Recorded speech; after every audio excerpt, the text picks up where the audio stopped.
Hola, buenas tardes. Estamos en otra entrega de Enredados. Esta tarde tenemos con nosotros a Juancho García Barrecheguren. Él es director de proyectos e innovación de la Corporación Aragonesa de Radio y Televisión. Ha sido redactor, reportero y realizador en Antena 3 y la Televisión Autonómica de Aragón. Premio Ondas a la innovación radiofónica, Premio Talento e Iris de la Academia de la Televisión, Premio Especial del Colegio de Ingenieros por sus innovaciones en las telecomunicaciones, Premio Panorama a la mejor producción nacional en televisión y Premio de la Prensa por sus reportajes sobre los refugiados en Afganistán, Irak, Siria o Libia, entre otros. Hoy tenemos con nosotros a una persona, un profesional muy poliédrico, apasionado de su profesión y por lo tanto, Juancho, buenas tardes y bienvenido. Oye, me ha encantado lo de poliédrico, ¿eh?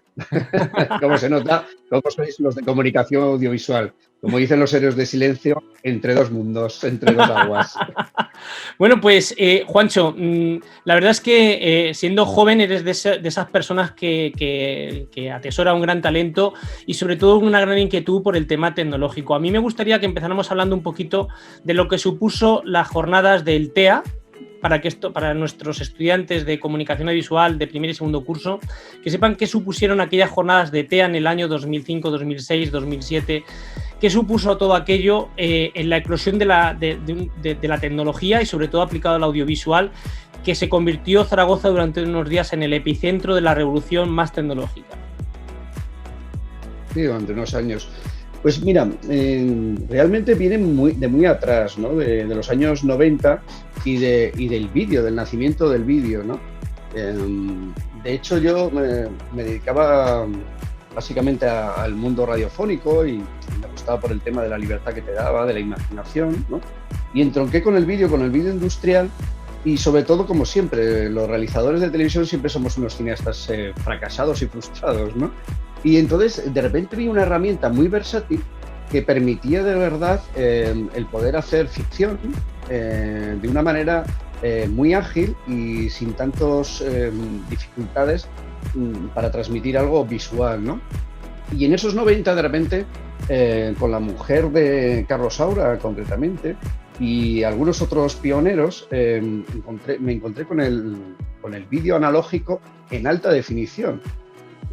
Tenía ya su formato semi-cinematográfico, 16:9, y entonces siempre he estado ahí muy detrás de por qué no existía esa versatilidad a la hora de la filmación, de la edición y sobre todo de la democratización del sistema visual en general, sobre todo cinematográfico, ¿no? Y entonces de repente empecé a estudiar, sobre todo empecé a hacer bastantes videoclips en los 80, grupos de aquí, como Niños del Brasil o Misión Hispana u otros, ¿no? Intentando dar esos formatos, utilizando trucos, efectos y demás, hasta que me di cuenta que con el advenimiento de lo digital había una posibilidad.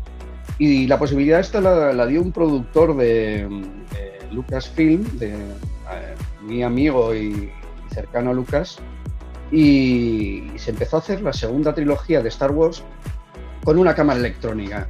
Era una cámara de Sony, pero que tenía unos adelantos incorporados de Panavision y grababa electrónicamente con ópticas preparadas de Zeiss y demás las tomas. Luego existían los fondos verdes, la postproducción, no era tan sencillo, pero igual que él, luego descubro que Julio Meden aquí en España realiza Lucía y el sexo, hace de la necesidad virtud y logra también hacer una creación cinematográfica, pero realizada en un formato videográfico digital, ¿no? Y en ese momento dije, tate, esto ya está. O sea, ya estamos editando en 2K, 4K, pero de momento lo único que no podemos saltar es la proyección, o sea, la filmación, ¿no? El celuloide, ¿no? Y ya existían las cámaras de fotos digitales. Y entonces con un grupo de gente y de directores de fotografía y demás, ideamos hacer un congreso para poner en tela de juicio la ortodoxia de los directores de fotografía que hasta ese momento eran, los dioses o los jefes totalmente de un rodaje. Lo que ellos decían iba a misa luego se positivaba y luego ya veíamos lo que sucedía, ¿no? Y en este caso no, los actores se veían las escenas, se repetía, el director veía los defectos y demás. Y ahí empezamos en el 2005 a hacer los primeros pinitos dedicados sobre todo a la cinematografía digital. Pero que de repente dije, ¿y por qué no en televisión? ¿Qué es este formato cuadrado que viene desde lo que el viento se llevó de la televisión americana, emulando al cine 4/3, cuando ahora ya está en Panavisión, formatos anamórficos gigantes, ¿no? Y estando además la posibilidad de hacerlo en 16:9, ¿no? Y entonces nosotros decidimos también ser los pioneros y ponernos en marcha con las primeras emisiones y la producción en televisión del formato de alta definición. Un paso de calidad, ¿no? Uh-huh. De hecho, tuvimos varios años, o sea, 2005, 2006, 2007, en el 2008 ya se empezaba a producir, ¿no? Y ahora, 10 años después, nos confirmó, pues mira, todas las series que se están realizando en cine digital, documentales, etcétera, que no solo pueden verse en televisión o en un móvil, sino en pantallas de cine de 20 metros.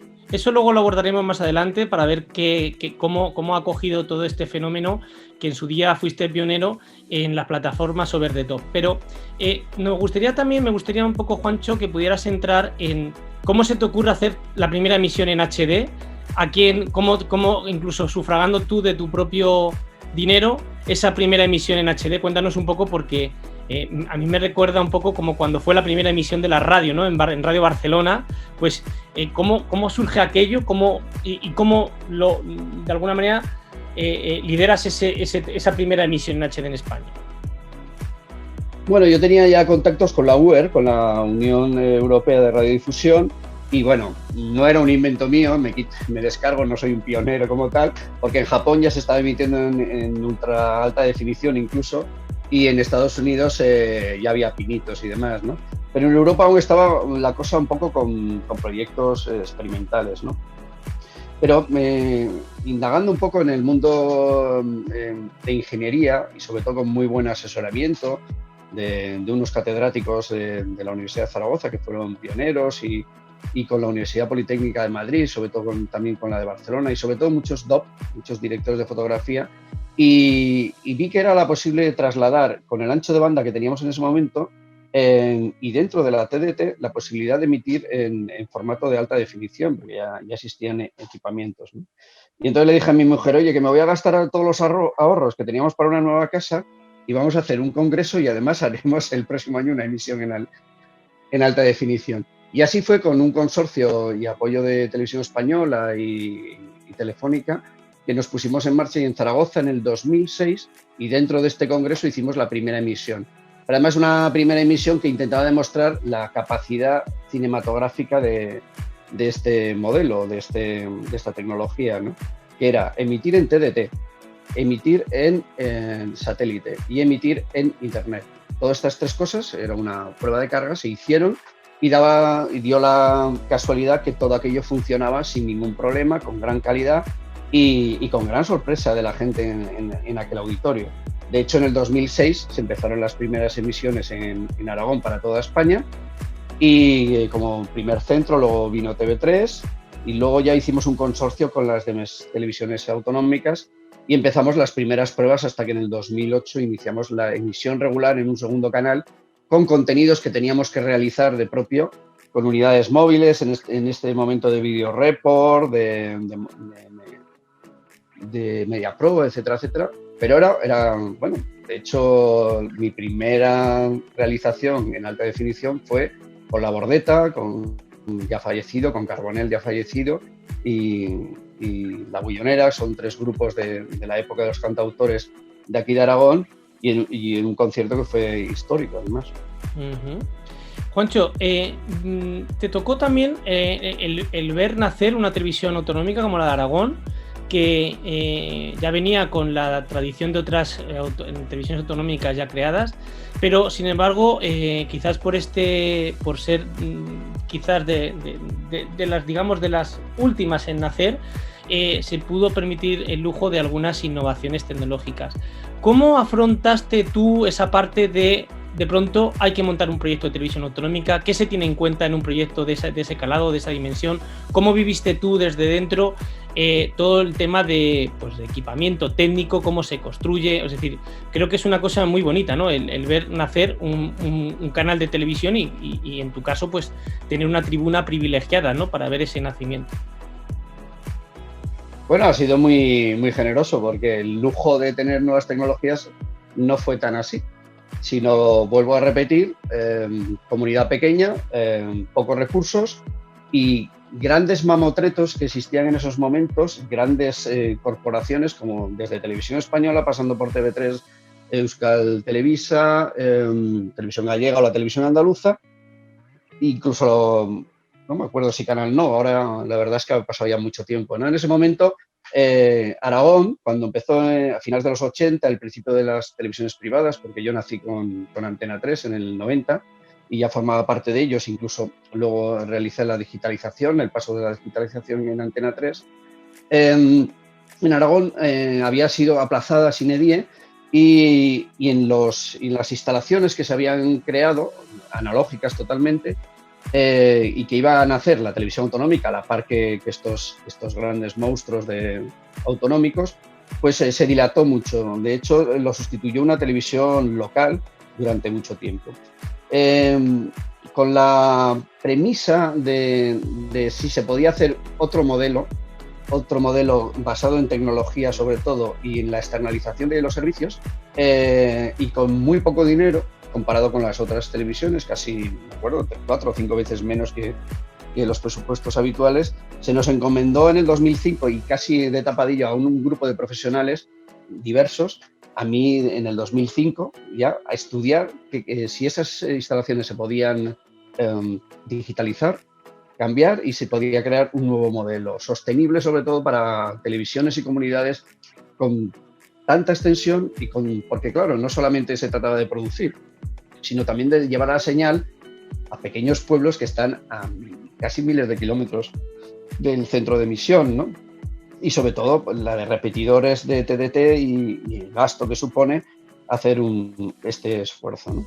Y en ese momento pues empezamos a trabajar pues en lo que se conoce digitalización de los medios, ¿no? Una escaleta común, digital, transversal, ediciones, empleamos el sistema Avid para trabajar en Newscaster, Composer en realización, ahora UX, ¿no? Y tener el iNews como una especie de escaleta digital que llegara a todo el mundo, deslocalización de redacciones, evitar también la conexión público-privada. Tuvimos muchos problemas, pero al final más o menos resolvimos y poco a poco nos dio la razón nuestra existencia o creación o filosofía que empleamos, tanto técnica como de modelo, para su sostenibilidad, por lo menos a la hora de que se pagara con impuestos, no que tuviera una reversión publicitaria, de que fuera por lo menos asequible y no aquello un agujero, como luego demostró, por ejemplo, el cierre de Canal No, que fue muy, muy dramático y de gran impacto para mucha gente, ¿no? Y nosotros logramos ser un ejemplo de hora producida versus calidad-precio y impositivo a cada aragonés, ¿no? De hecho, estábamos un poco a la altura de tener una televisión más o menos muy digna, profesional y con medios y con una plantilla muy, muy, muy reducida que hasta el momento es de 110 personas, lo que es el ente público, y luego, pues eso, trabajan hasta 2000, pero siempre en proyectos muy, muy concretos. Uh-huh. La verdad es que es cierto es lo que comentas, Juancho, que la Televisión Autonómica Aragón junto con la de Castilla-La Mancha tenéis siempre muy buenos datos de audiencia. No sé si es por la vertebración del territorio o por el tipo de población y que busca la identificación en su localidad o en lo local, más que en lo global, ¿no? ¿Cómo ves? La televisión de proximidad es un invento casi muy reciente, ¿no? Se ha atomizado, digamos, las televisiones en las grandes capitales, sobre todo en Cataluña y en Madrid, ¿no? Y la gente tenía hambre, ¿no? de información propia, de contenidos que les fueran no ajenos o no asépticos, y ahí había un pequeño nicho, sí. Uh-huh. ¿Cómo ves, Juancho, todo el tema de las plataformas over the top que están entrando las televisiones tanto públicas como privadas? Eh, ¿Cómo os veis ahí las televisiones autonómicas? ¿Qué proyectos tenéis en torno a todo este tema de entrar en los contenidos en las plataformas over the top? Pues con mucho vértigo, porque realmente estamos ahora en un paradigma, en un cambio absoluto. Ya lo estábamos hace unos años con el tema de Internet, o sea, con el cambio de perfiles y dónde se podían ver los contenidos audiovisuales. De hecho, Over the Top no es una cosa reciente. Nosotros ya hicimos unas pruebas de cines digitales en varios pueblos de Teruel, donde teníamos una base residente con un catálogo y los que gestionaban cada cine público en estas pequeñas comunidades que no tenían acceso muchas veces ni a TDT y por supuesto nada a Internet, como en la actualidad, tampoco hay que tirar cohetes, y podían ver pues una película en HD, en una pantalla grande, en una sala, etcétera, etcétera, ¿no? Realmente los contenidos a la carta han llegado para quedarse y va a ser una modalidad totalmente que marque, ¿no? Yo ya lo dije en una entrevista a un periódico, no sé, me acuerdo, en El País, que realmente la TDT per se estaba condenada a no morir si no era en el directo, ¿no? Y que realmente la TDT iba a servir para un canal de datos para emitir contenidos no solo en directo sino a la carta, ¿no? Entonces yo creo que podemos convivir sobre todo con el directo, con la proximidad, pero es verdad que las nuevas tecnologías han llegado para quedarse y nosotros estamos desarrollando en este caso, por ejemplo, ya aproximaciones junto con Forta de OTT y de widgets o aplicaciones para Smart TVs y sobre todo el estándar de HbbTV que permiten la racionalización de los contenidos y la posibilidad de la búsqueda no solamente en tu ordenador, en tu tablet o en tu móvil, sino también en tu televisor, que va a ser al final un electrodoméstico que almacene todo, que tenga más de 60 pulgadas, que sea barato y que tenga una calidad casi cinematográfica, ¿no? De hecho, casi todas las producciones empiezan a realizar en 4K, llegaremos a ver 8K, y esto no es que permita que la calidad sea muy necesaria, ¿no? Pero por lo menos va a permitir el visionado cinematográfico de una serie o de una emisión televisiva, sobre todo por la perspectiva que a veces no pensamos, ¿no? Cuando nos sentamos en una sala de cine, un plano en un montaje de una película puede durar 10 segundos porque existe una visión periférica de ese gran telón, ¿no? Hay muchos detalles en el que fijarse, ¿no? En un móvil no, el plano de 10 segundos debería durar 1, porque la percepción es instantánea en tu cerebro, ¿no? La agilidad de los nuevos espectadores es mayor, ¿no? En este caso, cuando más grandes sean nuestras pantallas, más detalles podremos ver si la calidad lo permite dentro de ese panel, ¿no? Qué interesante, Juancho. La verdad es que contigo el tiempo se nos pasa volando porque todo es muy enriquecedor y estoy convencido que nuestros alumnos, nuestros estudiantes sabrán sacar jugo. Vamos a enfocar la recta final, como con todos los invitados. Les pedimos siempre, Juancho, 2, 3 URLs de referencia que tú les recomendarías a nivel de inspiración, para ellos, a lo mejor a nivel de tecnología. ¿Qué les podrías recomendar o que para ti son a veces importantes o que para ti también son fuentes también de conocimiento? La verdad es que recomendar algo existiendo Google sería un soberbio de campeonato, ¿no? Y sobre todo con la agilidad que tienen tus jóvenes alumnos, ¿no? Pero voy a recomendar una porque ya conoces tú mi versión periodística como la tuya, porque yo realmente soy un usurpador o un intruso dentro de este tema de la tecnología. De hecho, me lo dicen los ingenieros, ¿no? Pero sí que les aporto esa parte de socialización el socializing. Sí, la utilidad que tiene la tecnología, que es muy importante, ¿no? Y para el comunicador audiovisual la tecnología y conocerla es muy importante, pero sobre todo el fondo, que es qué comunicamos y qué queremos decir, la semiótica de la imagen, sobre todo el lenguaje audiovisual, que es imprescindible, ¿no? Pero hay un congreso aquí muy cerquita de nosotros, de Zaragoza, en Huesca, que ya lleva, no sé si 14 o 15 ediciones. Fue el primer congreso que se denominó Congreso de Periodismo Digital, dirigido por Mongay, un técnico periodista también.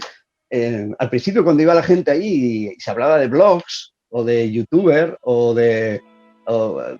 acaba de nacer Twitter. Yo me acuerdo que estaba en un proyecto beta que se llamaba WhatsApp y que me decían, alguien me dijo, eso es flor de un día. y es muy rápido, pero este congreso ya hablaba mucho. Entonces, creo que hay una web que me la he apuntado por aquí porque me lo pediste, que se llama www.congresoperiodismo.com. Es muy sencillo y ahí sí que hay una gran posibilidad de comunicar audiovisualmente y de los formatos que existen, desde Flipboard hasta TikTok, por qué desdeñarlo, o hasta otros medios de comunicación que no tienen por qué ser solo redes sociales, ¿no? Pero unos nuevos de comunicación. Yo, por ejemplo, ahora estoy experimentando mucho, sobre todo el periodismo 360 grados VR, ¿no? Que tiene mucha capacidad y tiene un lenguaje muy diferente. Muy interesante. Y como última pregunta, Juancho, para que nos ciñamos al tiempo que tenemos fijados para estas píldoras formativas, ¿qué anécdota nos podrías destacar de estos años de experiencia que, como hemos visto, has pasado por muchos campos diversos, más tecnológicos, más periodísticos, más audiovisuales? ¿Cuál sería aquella anécdota que quisieras compartir con nuestros estudiantes? Pues mira, cuando me arruiné y cuando el director de aquella ocasión me dijo que era yo un lujo y que la tecnología, sobre todo en Aragón, era un lujo porque vino la crisis del 2000, aquí en Aragón, sobre todo más tarde, porque tuvimos la Expo del 2010, y realicé un concierto de Violadores del Verso en 3D, un gran error.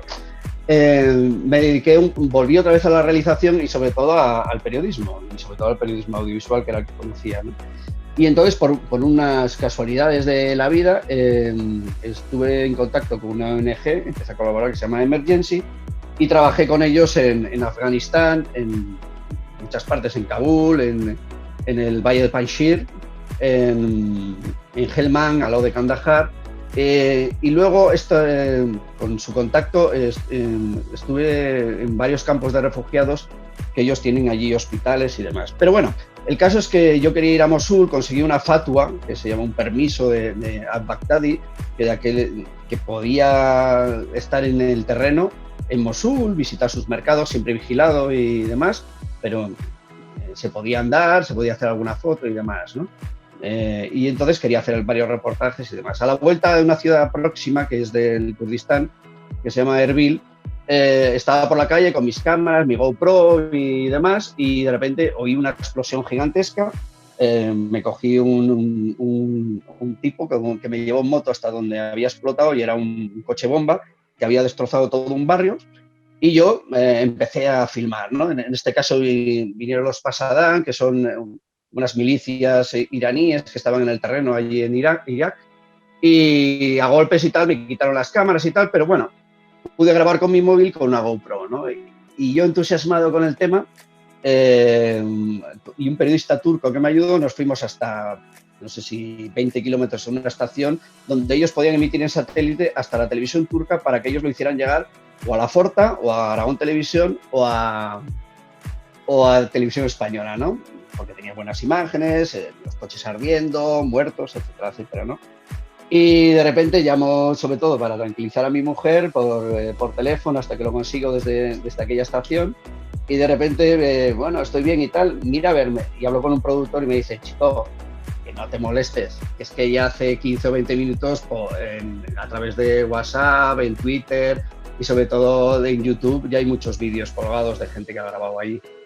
Y entonces, todo aquel esfuerzo del periodista que está sobre el terreno demostró ser un paradigma del cambio. Ya no existía el periodista in situ, incluso yo ya llegaba tarde, ya eso estaba en la red.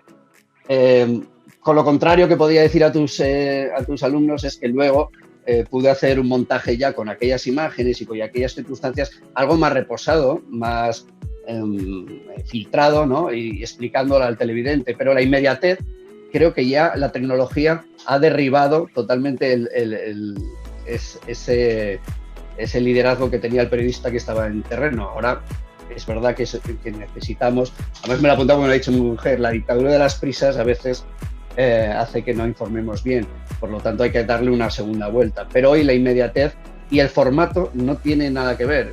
O sea, yo he trabajado formatos 4K, 8K, el mundo de la cinematografía, pero considero que la inmediatez no tiene calidades. O sea, y eso es algo que hay que tener en cuenta. Pues Juancho, muy, muy, muy interesante. La verdad es que siempre que converso contigo no hago más que escuchar, abrir bien los oídos y desde luego se cumple el hecho de que detrás de un gran genio, de un gran hombre, hay una gran mujer. En este caso, tu mujer ha estado contigo en las duras, en las maduras, en los mejores momentos, en los peores. Es muy, muy gratificante, imagino que también la hayas sacado a colación en esta entrevista, incluso en esta frase final que nos has dado. Agradecerte, ¿verdad?, el tiempo. Estoy convencido que nuestros alumnos sabrán sacar jugo a toda la experiencia y todo el recorrido que nos has hecho casi desde el año 2005 hasta la actualidad en muchos temas que para ellos son de interés y objeto de estudio. Y por nuestra parte, nada más, de verdad, agradecerte una vez más el tiempo que nos has dedicado y estoy convencido que nos seguiremos viendo en lo real y en lo virtual, siempre y cuando la pandemia nos deje. Pues muchas gracias a ti, Javier, porque estás también haciendo un esfuerzo de divulgación, porque a veces Internet es muy amplio y hay que ir centrando, ¿no? Respecto a mi mujer, tiene un truco, es que ella también es periodista. Si no, no se entendería. Bueno, pues muy bien. Muchas gracias, Juancho.